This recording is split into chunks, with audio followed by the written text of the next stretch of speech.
The Hornets make a deal. They're not waiting for the trade deadline. Nick Richards, he is now a Phoenix Sun. And Josh Okogie, you are a Charlotte Hornet. We'll talk about that trade. Plus, the Hornets get a win. They look healthy. Is there really a core four like everyone seems to be suggesting there is? We'll get to all of that today on the Locked On Hornets podcast. Now!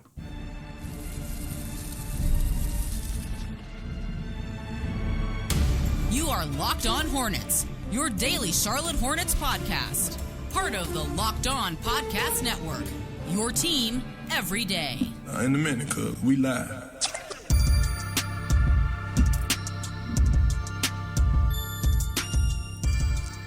It's Locked On Hornets, part of the Locked On Podcast Network. It's your team every day. Thanks for making us your first listen. We're free. We're available anywhere you get your pods, and that includes YouTube. There's a happy Doug Branson. We should be happy. The Hornets, they won a game last night against the Utah Jazz, 117-112. It's their first win on this West Coast road trip, and usually that would be the lead story, but we have a trade to talk about here in just a moment. Doug Branson writes all about it on everyhornetsboxscore.com. He talks more about maybe even this Nick Richards trade. We finally have a storyline surrounding the Hornets that I think would make a Locked On NBA episode. I would think it would make that Locked On NBA episode, but I'm not the host. You'll have Doug to is. see. I can't guarantee it. You'll have to just watch and find out. That's Doug Branson who hosts and make those decisions. I do not. I'm Walker Mail. Listen to me on WFNZ every weekday from 12 to 3 p.m. This episode, it is brought to you by FanDuel. We appreciate their time as always. From the first whistle to the final drive, FanDuel makes the NFL playoffs even more exciting. Right now, new customers can bet $5 and get $300 in bonus bets if you win your first bet. Visit FanDuel.com to get started. Plus, we have a new Hornets newsletter, the Locked On Hornets daily newsletter, your one-stop shop for ultimate league coverage delivered right to your inbox. Sign up for free right now, lockedondaily.com.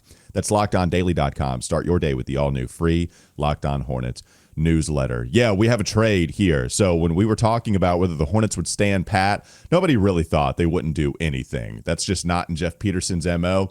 It's not in this ownership's MO. They were real active at the trade deadline last year, and they don't even wait for the trade deadline this year. The Charlotte Hornets trade center Nick Richards and a second-round draft pick to the Phoenix Suns for forward Josh Okogie and 3 second-round picks. The Hornets sent a 2025 Denver second-rounder to Phoenix, which traded a 2026 Nuggets second-rounder and a 2031 and 2031 second rounders, multiple. Yep, you guessed it, from Denver again. And then Phoenix traded one of their own in 2031 to Charlotte. So, all right, got all that? Yeah, that's right. So basically, just read the first line and then you're good. Listen to the first line, you're good. Nick Richards and a second round pick going out, coming in, Josh Okogie, 3 second round picks. Doug, your thoughts? I like the deal. I think getting the 2 second-round picks, acquiring more assets for Nick Richards, who was originally a second-round pick. You signed him to a deal that when he signed the deal, we all thought, hey, that's definitely a deal that you can trade. He was a serviceable backup center for the Charlotte Hornets, but certainly I don't think I would qualify him as a player that the Hornets could not afford to lose. I think that his skill set is definitely replaceable, and I think that there's a backup big out there that would serve as a better complement to Mark Williams, maybe one that could shoot in the future would be nice. And so, but it makes perfect sense for what Phoenix needs, which is just more of an interior presence, which Nick Richards was. You also get Okogie, who I think is somebody who can drive, force the point of attack defense to react, and is a little bit of an unreliable shooter, but is in that mold of like gritty defender that I think Charles Lee and Jeff Peterson have been focused on bringing in. And the best part about the Okogie deal is that he's making $8 million this year, but then next year his money is unguaranteed. So if you don't like what you see out of Okogie the rest of the way, then you just part ways and your books are clean. It's a great deal.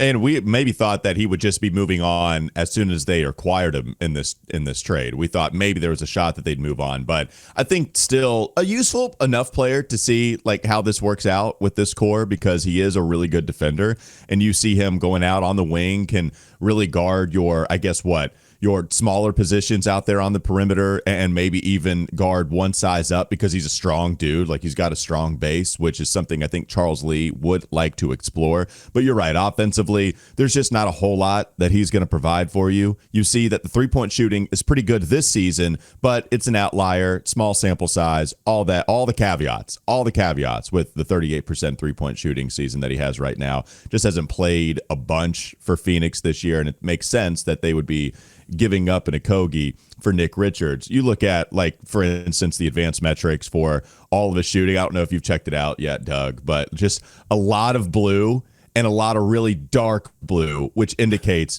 he is towards the very bottom in a bunch of offensive categories, according to Cleaning the Glass. When it comes to, I was being nice with unreliable. I mean, he can't shoot, but to be fair, neither could Nick Richards. And by the way, I again, all that being said, lots of dark blue, right? Not good. All that being said, worthwhile player to have on your roster when trading Nick Richards. If you're really the thing to get is all of the second rounders that you have, packaging it with a bunch of other second rounders that you have. Okogie is not the worst player in the world at all to have thrown in this deal that could get some playing time and really provide a spark defensively. I know Phoenix fans, they seem to love him. I don't know if you've seen any of the reaction with the trade coming in. They love him because it's an effort player. It's easy to root for those guys diving on the floor for loose balls. One thing I will tell you, doesn't this guy fit the MO of Hornets DNA? It's Okogie, right? He competitive joy he plays with. He fits the DNA. Not surprised at all that if there's a player coming back in a Nick Richards trade, Okogie is that player.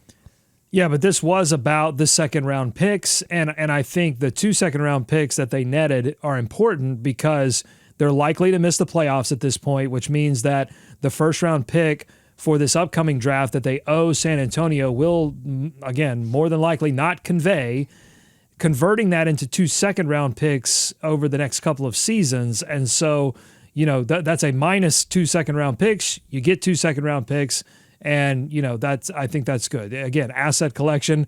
It's like banking, but there's sports involved. Mm-hmm. I don't know how many people are truly interested in it, but I think the big takeaway is that Jeff Peterson is focused on collecting as many assets as possible that I think they will package at some point for players of more significance than Josh Okogie. Here's a question that I got a lot from the subtext, from the Sicko Brigade. Join subtext.com/Locked On Hornets, where you can text me directly your thoughts about any future Hornets trade.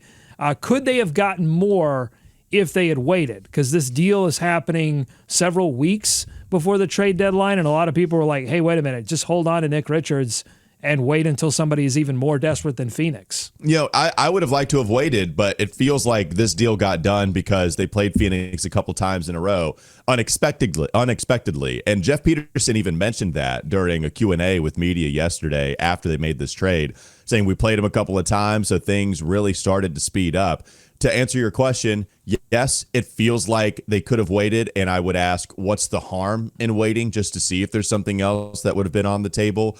But maybe there wasn't any, and you're worried that the Suns are going to go out and get a different big guy for depth. So you felt like you had to strike while the iron was hot, and it was hot having played them a couple of times. So I would say I'm not going to spend time worrying on it. I understand people's point, but I don't think this is something that deserves a lot of time to worry over. You got a few second-round picks. I don't view this as a bad return for Nick Richards. So just press send. Let's move on. And Nick Richards, you're a Phoenix Sun.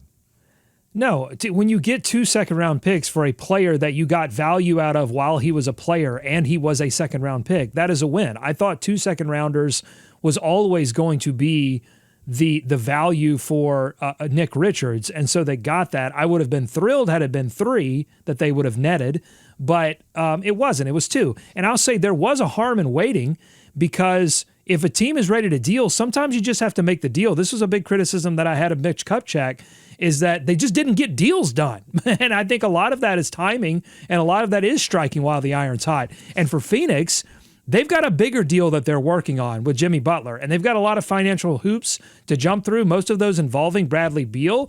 But I think there's going to be some table setting, not just by the Phoenix Suns, but by a couple of other teams that are looking to make deals, and the Hornets could get involved in the table setting. And I think that's what motivated part of this trade as well.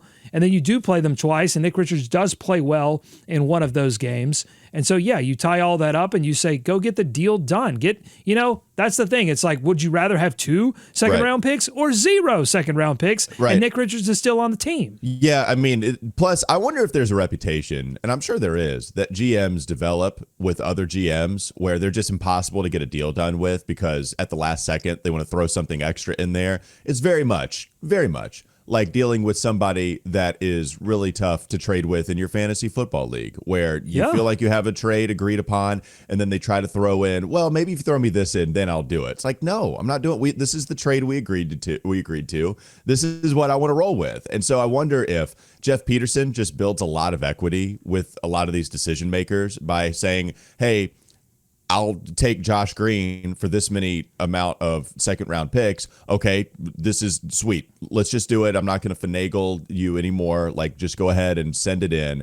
Same thing with like a Daquan Jeffries, okay, we'll do it for this many second round picks. Cool. You good? Yeah. Send it in. So he's getting a lot of deals done in this capacity. And I wonder if there's any built-in goodwill because GMs know Jeff Peterson is going to treat it fair and he's not getting abused in these trades by any stretch of the imagination. It's not like he's just getting walked all over, that he's so sacrificing.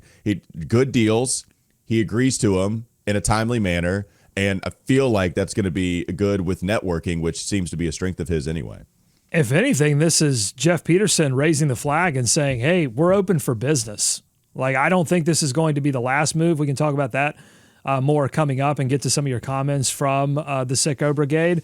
But I don't think this is the last move. I think this move was saying, hey, trade deadline's coming up and the Charlotte Hornets are open for business. All right, let's talk more about Nick Richards on the other side of the break. Coming up next on the Locked On Hornets podcast.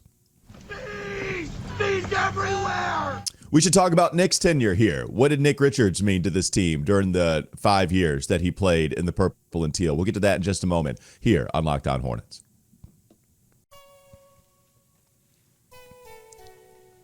Before we talk more about Nick Richards, I want to tell you that this episode is brought to you by FanDuel. From the first whistle to the final drive, FanDuel makes the NFL playoffs even more exciting. Right now, new customers can bet $5 and get $300 in bonus bets if you win your first bet. That's $300 to keep the action going. The FanDuel app is easy to navigate. The variety of bets keeps every game exciting. Plus, when you win, you get paid instantly. No waiting around for your winnings. Whether you're betting on your favorite team or just looking to add some extra excitement to the playoffs, FanDuel has you covered. Just visit FanDuel.com to join today and get started with $300 in bonus bets. That's FanDuel.com. Make this playoff season unforgettable with FanDuel, an official sportsbook partner of the NFL. This episode is also brought to you by Skims. When I found out Skims was making underwear for men, I was intrigued. I've heard so much about their quality from friends, family, so I had to give it a try. Let me tell you, Skims, it lives up to the hype. You've always had issues with your underwear. I know you have. Fit, comfort, just finding the right style. Plus, if you're one of those people that have just hung on to your underwear for so long with all the holes in it, it's time to get rid of it, folks. Skims is the business for you. Skims changed all of that. Their men's line offers something for everyone, from boxer briefs to classic briefs, all designed with the perfect balance of comfort and style. Shop Skims Men's at skims.com/LockedOnNBA and Skims stores. Let them know we sent you. After you place your order, select podcast in the survey and select our show, the drop-down menu that follows. Again, Skims Men's at skims.com/LockedOnNBA and Skims stores. More Locked On Hornets ahead.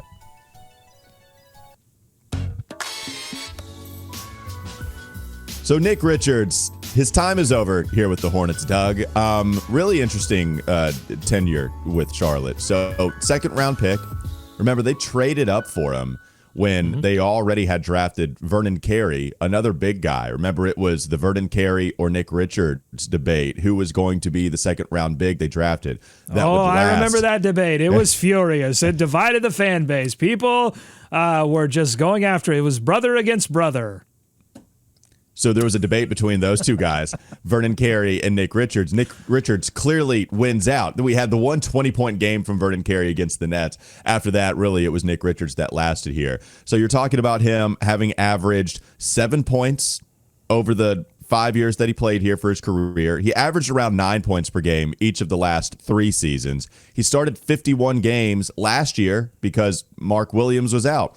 thought did an admirable enough job. Like, I think when teams would talk about big man depth, Nick Richards was probably not even like towards the top of that list. He was at the very top of that list because the Hornets were always open for business because they weren't winning many games. And then all these national pundits would be like, hey, maybe we should go trade for Nick Richards. He would make a lot of sense as just like a guy coming off of the bench and giving you 20 minutes per game. You know, that's something that would make sense for us. Last thing for me on Nick, you go back and you look at that 2020 NBA draft. This is the LaMelo Ball draft for people, just to put that in perspective, which is crazy that it's been that long. So you see all of these picks in the second round, Doug. I mean, he might be the best of all of them. Isaiah Joe's better. So you'd say Isaiah Joe is better than Nick Richards. Trey Jones got the contract with San Antonio, but it's not been a good season for Trey this year. Xavier Tillman was once thought of as a guy, but then he gets traded for like pennies on the dollar kind of to Boston. I mean, KJ Martin is a good player. I think you'd probably put him above Nick Richards and what he's providing for teams. Point being, he's provided as much value, whether it be trade compensation, whether it be contract, whatever. He is towards the top in terms of players that accumulated the most value in the second round of that 2020 NBA draft, which means success story. We've seen a decent amount of them here with the Hornets, but success story for Charlotte. Nick Richards actually living up to the hype as much as damn near almost every single player in the second round of that 2020 draft. Yeah, for sure. Success story. And I think part of the success story is that they were able to get a deal done that returned something for all of that trouble. When you said he played for the Hornets for 5 years, I was stunned. I was like, yeah. I know, man. No, you're right. It has been 5 years, which maybe go to Basketball Reference, because when you play for the Hornets for 5 years, you're bound to be up there somewhere in some kind of career numbers because guys just move in and out of this organization, and they don't have a long history full of great players. And so these kind of role players, like Kelly Oubre is tops in some of these, the funniest one being turnover percentage. He's tops in that. But Nick Richards, here's an even funnier one. Nick Richards currently leads the Hornets in career offensive rating at 128.9. Oh, yeah. It's a big one. Below him is his now fellow Phoenix Sun, Mason Plumlee, at 127.8. Below him is Billy Hernan-Gomez at 117.9. And then the real leader of offensive rating all time is Anthony Mason at 115.9. Yeah, the big guys. You think offensive rating favors big guys just a little bit? Maybe there's a little problem with that stat. A little bit. You know, the first guard is Hersey Hawkins at 115.4, and then followed by Glenn Rice at 115.3. Hersey Hawkins, a top 30, top 35 Hornet of all time, according to Walker Mail. We'll see it when it's time to do the top 40 list. Nick Richards. I wondered like what my timeline was going to look like, what the opinion on this was. So what I saw a bunch in scrolling, what I saw a bunch of with the reaction here, Doug, I don't know if you saw something similar, felt like people were okay losing Nick. And it feels like people are excited. I joined in on the joke, but also it's like one of those serious jokes where I just posted a picture of Musa Diabate and it got a lot of love. People are excited about letting the Moose loose, baby. I know that there's still some finagling with the roster, but Musa Diabate, with his emergence as a two-way player who was just turned into like a good player, I think, rather than even just, oh, wow, he's fun for a Greensboro Swarm guy that comes in and leaves some of the big guys with some minutes every now and then. I think actually just defensively he made a difference. So Moose's emergence, I do think it allows you to explore trading Nick Richards a little more aggressively than maybe previously. Yeah, I was reading the CBS trade grades, and they made this whole trade about Musa's emergence, and I don't buy that. I think they were going to trade Nick Richards, and they were going to get value for him, whether Musa existed or not. It makes the medicine go down a little bit easier, although I also would not be surprised because, look, to acquire a Kogi, I think they're going to have to, I guess that swaps for Nick. If they want to make Musa a full-time player, they've still got to get rid of someone. They do, and right. so that's probably Daquan Jeffries. But I wouldn't be surprised if they pull Rapide Sonk and leave Musa Diabate on the G League squad through the rest of the season and then address him, bringing him on full-time in the summer and just playing small, because there's going to be a games limit if you leave him as a two-way player, and just play small like they did against the Utah Jazz here, and take whatever beating they have to take when they go to the reserves and when Mark's off the floor. Like, I wouldn't be surprised by that at all, because look, if Musa doesn't learn how to shoot, then I'm still not super high on his prospects of becoming the long-term backup option for the center position. I think the Hornets could still go out, whether it's the draft or in free agency or in trades, and address this center rotation more robustly than just saying, okay, yeah, Musa, he's the guy for sure. I just don't buy that. Yeah, that's fine. I think there's a reason Nick Richards wasn't traded last year, because when he was starting because Mark Williams was hurt. This year, if Mark Williams gets hurt, who do you go to? Who's your center? I think that's the point. Now, instead of Nathan Mensah being that answer, now we can just, okay, this sucks. We can't keep him in Greensboro. We can't do the money-saving thing and keep him with the Swarm and have him on a two-way contract, but fine. At least we have a big guy that has held his own, more so than held his own, in my opinion, at the big man spot. And we have an emergency option that actually can serve us decently well. Last year, they didn't. And despite Nick Richards being in all these trade rumors, despite the owners trading Terry Rozier, trading PJ Washington, making moves, for the first time, clearly, defining a direction that they would be taking, Richards was still here because Mark Williams was hurt. And it's not like Mark Williams is out of the woods in terms of injury history yet. We still need to see him play most, if not all, of this season before you even take a next step towards the right level. I do think Musa has something to do with feeling a little more comfortable. No, I don't know if you're saying, nah, I'm good on the second round picks if Musa's not on this team, which is fair to your point. But you're right. I think making the medicine go down a little easier, I do think there's something to be said for that. I think that is a point to bring up when trading Nick Richards to Phoenix. I think the timing of this also has to do with Mark Williams being fully up to speed. And we're going to get to that in the recap. I mean, monster game here. He played 36 plus minutes. I think part of the reason you trade Nick now is because you can lean on Mark, and I think they will lean on him for bigger minutes, because if he's 100% healthy, because of the injuries, not a lot of mileage on those legs so far in Mark Williams' career. He's a guy that you can leave out there for 36, 37 minutes per game. And so I expect a little bit of sprinkling of Musa Diabate. I expect a little bit of sprinkling of Taj Gibson, but I don't think this means the Moose is fully loose. Although I'm excited about him, and I think there's a possibility that he could be part of this organization for 5 years, just like Nick Richards. But I think some things are definitely going to have to develop as well.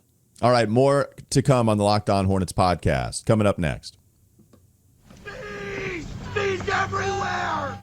Yeah, Hornets win 117-112. They get the dub over Utah. It's their second dub in Utah in consecutive years. So nice to see that. We'll talk about that and recap it all coming up in the last segment. Take that, Utah.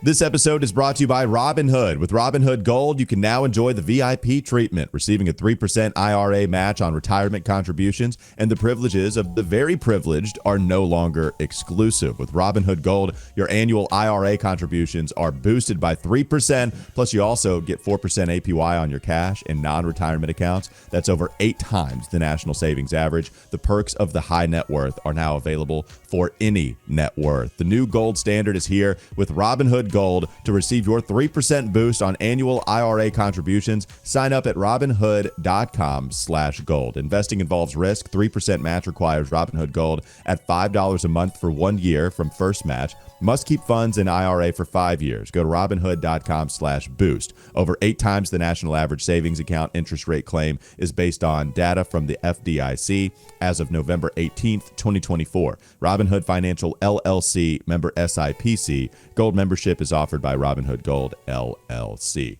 More Locked On Hornets ahead.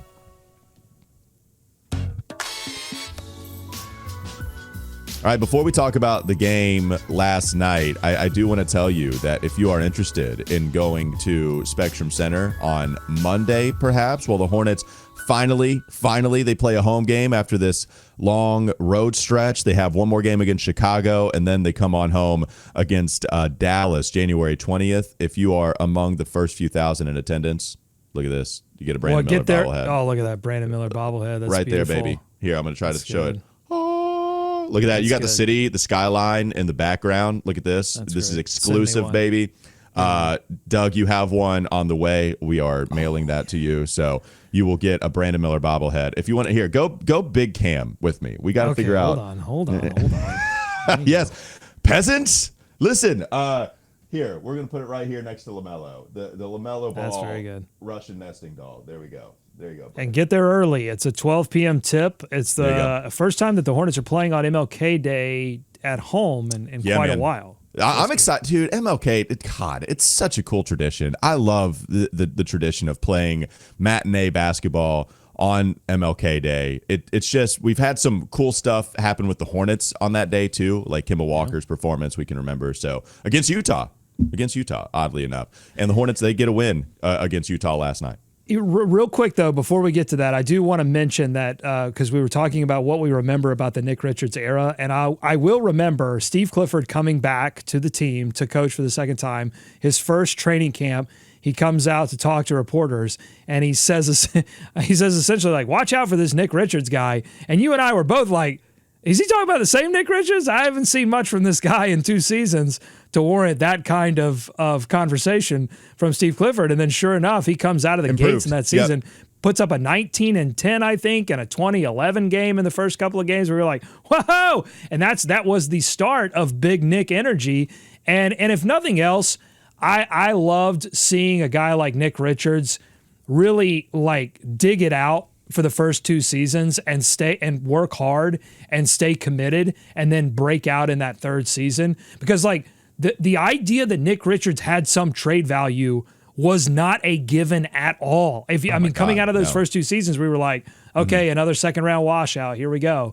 But Nick Richards was not that, and he should be commended for that. And I mentioned too, one of the cooler guys that would talk about X's and O's. I mean, it was interesting. One of the comments that came up to me or that I thought of was just the differences in playing with different guards, playing with Vasa Micic, because Vasa and Nick had some, I don't know about beautiful music, but it was easy listening music when they would play together, at least for stretches where Vasa wasn't going like 1 of 8 from the field. But when Nick and Vasa really had it going, that was a fun 2-man game. And I think with him talking about like the difference between playing with different guards, right? Pick and roll, heavy. Vasa likes to hold on to the basketball. He knows what spots Vasa likes to throw it to. And so he tried to, create some passing lanes. It was just... Nick, smart guy, like in not a lot of players want to dig into the weeds of X's and O's. It felt like Nick Richards would go there a little further than other players, especially if you asked him the right questions. He was more than willing to go there. So I really like Nick Richards, the dude, and he became a good enough player for teams to value. So we salute you, sir. Thank you. Best Big of Nick luck. energy. Salute.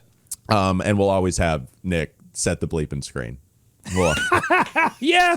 Oh, man, I forgot about that. Oh, yeah. Steve Clifford. I've never seen Steve Clifford's face that particular shade of magenta. There's no lip reading. You can hear Steve say it. There's no speculating. Steve, he says, Nick, set the bleeping screen. It's a beautiful thing. And then Nick proceeded to do that, except he set like 900 illegal screens. That's right. Yeah. I had somebody text me yesterday saying, all right, well, there goes our prop of 1.5 OU on illegal screens set by Nick Richards. Always take the over. We got to get to the win. 117, 112. This was ugly for a lot of the basketball game. And then the Hornets decided to score 37 points in the fourth. Mark Williams had 7 offensive rebounds in the fourth quarter alone. That'll do it. That'll do it too. And Mark going for 31 points, only missing 2 shots on 14 field goal attempts. He got to the foul line, shot 10 free throws, made 7 of them. Choked a little bit for his chance to get 30 on the last trip to the foul line. But then LaMelo throws a fireball from like close to half court for Mark to dunk it. And Mark was appreciative. He laughed once he slammed it home because he knew he got lemon booty on the foul line. Wasn't able to hit a couple shots.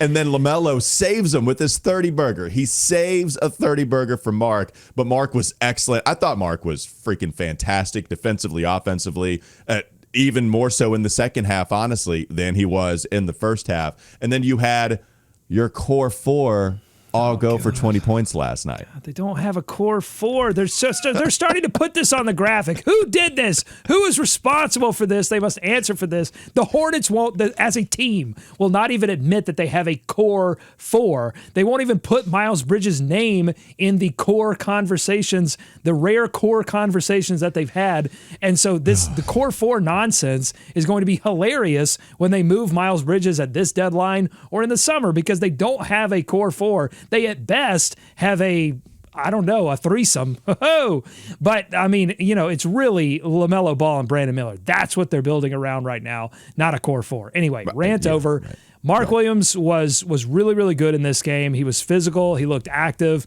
and he did it for an entire game.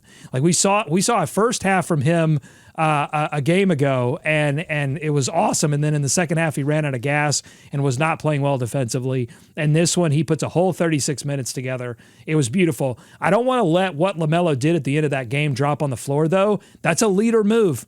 That's hey, I recognize my guy's about to get 30, and I want to give that to him. Like, that's cool. That earns you more cachet in the locker room and on the floor when you're about to take your 17 3-point shot. It makes it go down a little bit easier if you're Mark Williams or Miles Bridges or Brandon Miller, when you know that the guy will also set you up for those milestones. Oh, man, and he was wide open for sure. To be sure, wide open. It was also a fireball on a rope straight into Mark's chest to make sure that he got it. And that honestly, Doug, I don't know what this says about me. I don't care. It's going to be one of my favorite moments of the season. I know it is. When Mark needs his 30 burg, he gets a little butt tight on that foul line. Just can't hit him. Can't hit the free throws after only missing one on a bunch of attempts. It doesn't make him, and then gets saved by his point guard and gets the 30-point performance. And then Mark, again, running down the floor, shouts LaMelo out. Like, he recognizes what LaMelo just did. Hey, I got it. Thank you. You're the one that served me on that one. And Mark is super appreciative of LaMelo, of his teammates. In this post-game interview with Shannon, he talked about teammates just setting me up for the 9 dunks that he had. Look, easy buckets, baby. Like, offensive rebounds, easy buckets, slamming it home.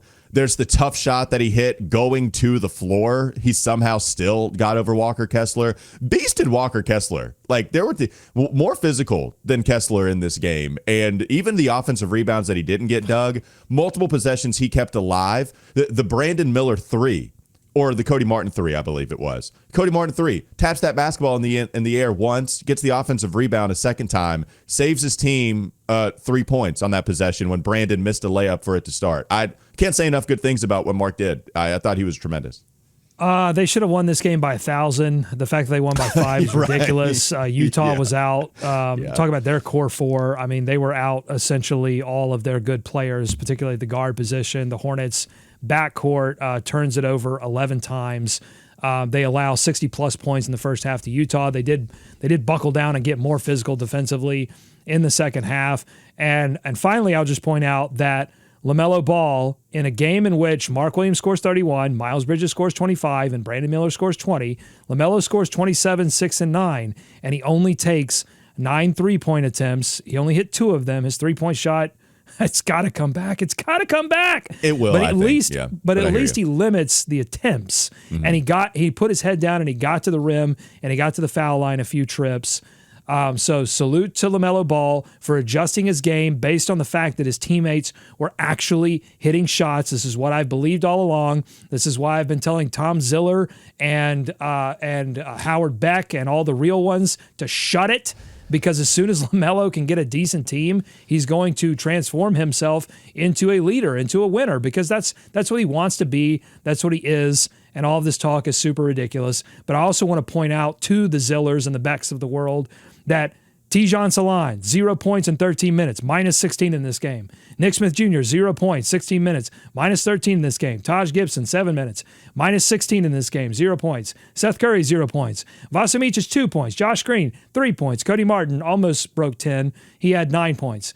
The depth on this team is gone. It's probably going to get worse. The trade deadline, they're probably going to rip the teeth, whatever teeth are left in this depth. It's going to be ripped out. So just prepare, Hornets fans. You're going to have games like this where they barely win because they get monster performances from the top 3 or 4 guys, and then you're going to have nights that are that are really weird because one of those guys can't shoot and there's nothing on the bench. Yeah, just to mention the core four, which you're right, it bothers me too. The core four, they scored 20 points, all of them reached the 20 mark. Brandon Miller, 8 of 18. Miles Bridges, 25 points, 9 of 16. Already mentioned Mark, but LaMelo, 11 of 21. Getting to the basket, made all 3 of his free throws. Look, a lot of turnovers for Melo, 6. Got to cut that down. But 9 assists, man. You're right. I like seeing the numbers get up there for LaMelo. When you give me 25, 9, and 8, whatever the rebounds are. I mean, the rebounds were 6 in this game, but you get the idea.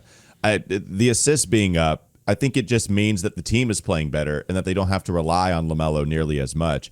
And I feel like that best matches what LaMelo was supposed to do, right?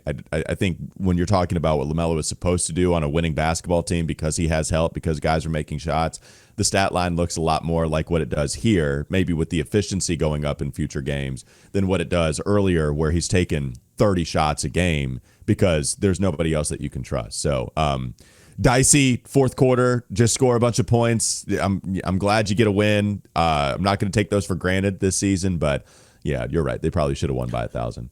20, 21 field goal attempts, in that range, 19 to 21, 22. Like, that's the range you want to see LaMelo in. It's when it goes to 27 that you go, okay, he's lost all faith that anyone else on this team can hit a shot. And it's not just him. I mean, you saw in that first half, there were a lot of players that were just going one versus everyone on the Utah Jazz, and it was resulting in turnovers, and that was resulting in transition opportunities for Utah. It makes it tremendously more difficult to play defense when your offense is awful, and that's what was happening to Charlotte in the first half. They cleaned things up, but it's against a Utah team that was bad even when their players were healthy, much less when they were without 4 of their top guys. Yeah. So this was just as much about their core 4 as our core 4. It's going to get ugly the rest of the way. I'm just saying. Yeah, and look, you don't need to convince me. I'm not fighting you. That'll do it for Locked On Hornets. Thanks for making us your first listen. We're free. We're available anywhere. You get your podcast. That includes YouTube. Make sure you go check out everyhornetsboxscore.com. Doug and David are constantly contributing content to everyhornetsboxscore.com. Also, listen to Locked On NBA. You might hear some Hornets news there on Locked On NBA. Hayes, Matt Moore, alongside, of course, Doug Branson. I'm Walker Mail. Listen to me, WFNZ, every weekday from 12 to 3 p.m. Have a great rest of your day. We'll be back with you tomorrow.